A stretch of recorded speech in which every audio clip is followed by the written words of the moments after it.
Čau! Semi laboratorijas raidījumi jau tuvojas izskaņai, taču vasara tikko sāk plaukt. Un kur gan vislabāk pavadīt vasaru, ja ne laukos? Šodien mēs viesosimies Birzgalas pagasta Jaunzodos. Tur mēs runāsimies ar kādu puisi, Daini Liepiņu, un dosimies noskaidrot, kāpēc viņš dzīvo laukos. Pēdējā laikā visai daudz tiek runāts par problēmām laukos. Vismazāk laukos var atrast cilvēkus vecuma posmā no 18 līdz 35 gadiem. Pēdējo 5 gadu laikā lauku novados iedzīvotāju skaits ir sarucis vismaz par 5%. Skaitļi ir nepielūdzami, bet ir arī tādi cilvēki, kas labprātīgi pārceļas no pilsētas uz laukiem. Pastāst vairāk par sevi, kāda ir tev hobija, ar ko tu nodarbojies un vispār kāpēc tu esi šeit laukos? Hobiji, nesanāk jau laika īsti hobijām, visu laiku kaut kas jādara, tur jābrauc, tur pastrādāt, tad pie mājas ir ļoti daudz darba. Domā atjaunot to kūtiņu, kāds zvēriņas, dzīvnieciņas paņemt. Sāku ar vistām, pīlēm, būs zosulēni, trusīši, un tad lēnām tā.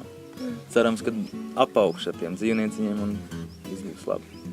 Un pastāst, kā tu nonāci laukos vispār, kā tu šeit jau kopš bērnības dzīvo, vai tu esi kaut kur citur dzīvojis? Es dzīvoju bērnībā šeit, pat netālu pie mammas mājās, un tad es izmācījos, un tad es Rīgā tur sāku strādāt, un tā kaut kāds apmēram 10 gadus nodzīvojam, pēc tam darbs izbeidzās, un tad vienkārši izdomāju, ka, laukos vienmēr ir ko ēst. Un galvenais jau cilvēkam ir ko. Galvenais, lai cilvēkam ir ko ēst. Ja bez naudas jau viņš var iztikt. Jā. Un ja vēl kaut ko tur var pastrādāt, piestrādāt pie kā, tad viss kārtībā. Tad es paēdis un laimīgs. Kāda ir viena diena laukos? Raksturo. Tu no rīta piecelies, ko tu dari? No rīta piecelies un tad domā, ar ko lai sāk, ar kuru darbu lai sāk. Ir tik daudz, kad ja aizēj sāc vienu, apnīgi, kaut kas nesanāk, trāpa pa pirkstu ar āmuru, ķeries pie cita. Un tā tik lēnām, tad dienas laikā viss tu saprot, ka ir no katra darbiņa padarīts kādu mazlietiņu. Un tā tie darbiņi lēnām iet. Un kā domā, vai lauki izmaina cilvēku? Kā kuru? Un pozitīvi, negatīvi, kā ir? Tu pats jūti, ka tu esi mainījies, kopš tu Rīgā dzīvoji? Jā, vairāk kā pozitīvi, jo nav tas stress, viss notiek mierīgi. Ir jau tā skriešana, bet viss mierīgi notiek. Nav tā stresa, tu aizēji pie dīķa, pasēdi, aizēji kaut kur padara, aizēji kaut kur atpūties, pasēdi foršā vietā, relaksējies. Kas vēl ir tāds laukos, kādēļ ir vērts te braukt un dzīvot? Kas ir tas, kas tev tas īpašais? Visvairāk jau tas miers.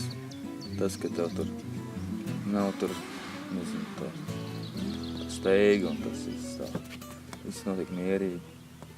Bet arī ir ļoti daudz darba, tev zāli jāapļauj, viss kaut kas, viss jādara un tu to pašu steigu var noķert te laukos. Jā. Darba ir vienmēr, vai ne? Vienmēr. Un pārpaliek. Es tikai priecājos, ja draugi atbrauc, tad viņas arī pieliek pie darba. Nav tā, ka tu viendien izēji pagalmā, jā, viss ir izdarīts, tā nav, visu laiku ir. Visu laiku ir ko darīt. Līdz ar to tad arī nav laika ēst, var labi formu uzturēt. Jā. Ko tu saki, kas ir tas labais? Kāpēc tad ir vērts no tās Rīgas dzīties prom?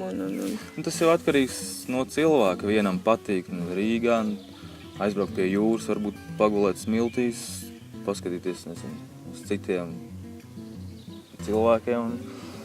Citam atkal patīk tas miers, kad tu vari aiziet, kur tu gribi, kā tu gribi un darīt, ko tu gribi. Nekas neierobežo. Jā. Nav tie rāmi, tu vari. Un tev ir kaut kāds saraksts, tev ir tāda lapiņa un tur ir sarakstīts. Nē. Man ir jāuzceļ šķūnis vai tur jāpabaro viss, tas nav tā? Nē, tas viss galvā stāv manas visas idejas un ko labāk, kā labāk, ko darīt, kad darīt. Kas tev saimniecībā? Tev ir viss tas, kas tev vēl ir un kas Viss. ir plānots? Plānots ir, idejas ir ļoti daudz. Bet tagad tikai jāizdomā, kura ir tā īstā un kura labākā. kā pieķerties. Vai no katras lietas kaut kādu mazumiņu paņemt, vai arī noriskēt un no tās tādu vienu lielu uztaisīt projektiņu kādu. Tas vēl jāizdomā. Un kā finansiāli valsts kaut ko atbalsta tomēr, jo mums tā bēdīgi tiem laukiem, tā kopumā ņemot. Uz to bija aizbraucis to lauku atbalsta dienas, tur nokārtoja par tiem platību maksājumiem, visus tos jāpļauj zāli būs, trušiem vākuši zāli. Cerams, ka arī kādu aitiņas paspējuši iegādāties. Tā. Un kā tev draugi uztvēra to, ka tu pēkšņi izdomājies braukšu dzīvot uz laukiem? Pozitīvi, ļoti pozitīvi.